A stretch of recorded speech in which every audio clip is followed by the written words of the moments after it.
Сега би сакал да одговорам на неколку прашања од медиумите.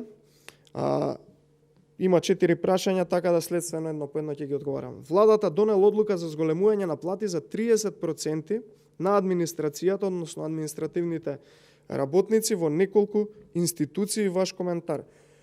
Како што знаете, во недостиг на реални проекти, во недостиг на позитивни проекти кои што ќе донесат добробит на граѓаните, недостиг на оваа влада и на Зоран Заев. Зоран Заев почна со предизборниот подкуп, односно покачување на платите за 30%, внимавајте, и тоа во селективни, односно селективно во селектирани државни институции. И додека нема пари, еве сведоци сме за сервисирање на авиони за гасење пожари, додека нема пари за набавка на нови противпожарни и амбулантни возила кои што видовте и со амандман дека ги побаравме во собранието, и додека нема пари за многу реални проекти кои што се потребни за граѓаните, Зоран Заев наоѓа пари селективно во одредени институции да зголемува до 30% плати на администрацијата. И сето тоа затоа што има недостиг на проекти и затоа што на овој начин мора да врши подкуп кон граѓаните. Но, она што е добро е дека граѓаните сватија каква политика води оваа влада, расипнички, дека не прави ништо добро за нив и свесни се како ќе постапат на предстојните локални избори, а тоа е дека едва и чекаат да ги тргнат СДСМ и коалицијата нивна од власт. Второ прашање. Најавивте месецов ќе имате листата на кандидати за градоначалници и советници. До каде сте со изборот? Дали се знаат имињата на кандидатите за Скопје и скопските општини? Колку пратеници би излегле во трката и дали ќе бидат сите кандидати партиски? Во однос на кандидатите се прават последните сондажи кои што треба се направат пред да се одлучи да се излезе со листата на имиња во јавност.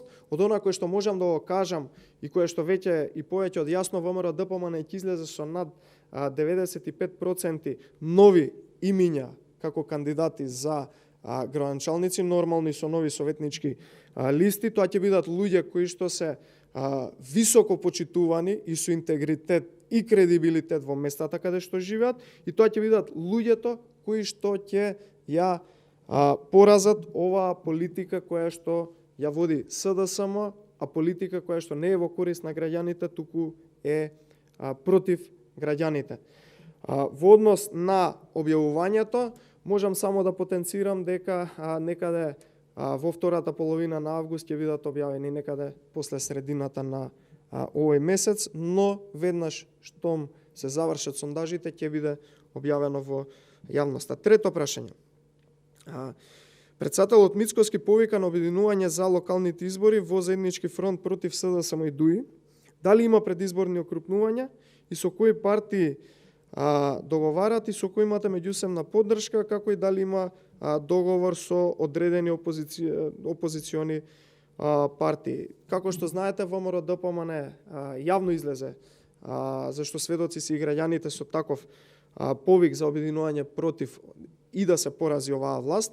Ние разговараме со сите политички партии, од она кое што можам да го кажам и да го потенцираме, дека набрзо ќе се дознае кои партии ќе бидат дел од нашата коалиција и каков ќе биде моделот на дејствување, а тоа ќе биде најголемата коалиција до сега која што ќе нанесе пораз на оваа влада.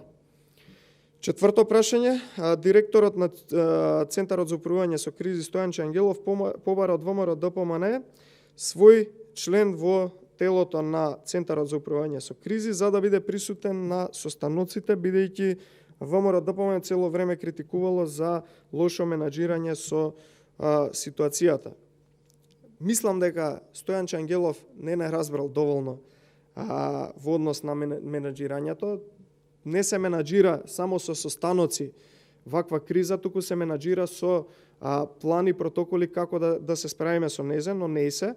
ВМРО-ДПМН јавно ги понуди своите капацитети кои што ги располага од страна на лица кои што се експерти и кои што имаат познавање во таа област со справување од ваков тип на кризи, така да ВМРО ДПМН ќе предложи, му кажуваме на господинот Стојанче Ангелов, ќе предложи свој член во тоа тело, кој што член ќе дава своји заклучоци, своји предлози за надминување на решението, односно за надминување на кризата, и очекуваме дека истите ќе бидат послушани доколку им се честни намерите, бидејќи видовме дека во моментов ова тело кое што заседава буквално нема никаква идеја и нема никаков предлог како да се спречи оваа огнена стихија која што ни се задеси. Така да очекуваме дека ќе бидат прифатени предлозите, бидејќи од она што го гледаме има тотална некоординираност на терен,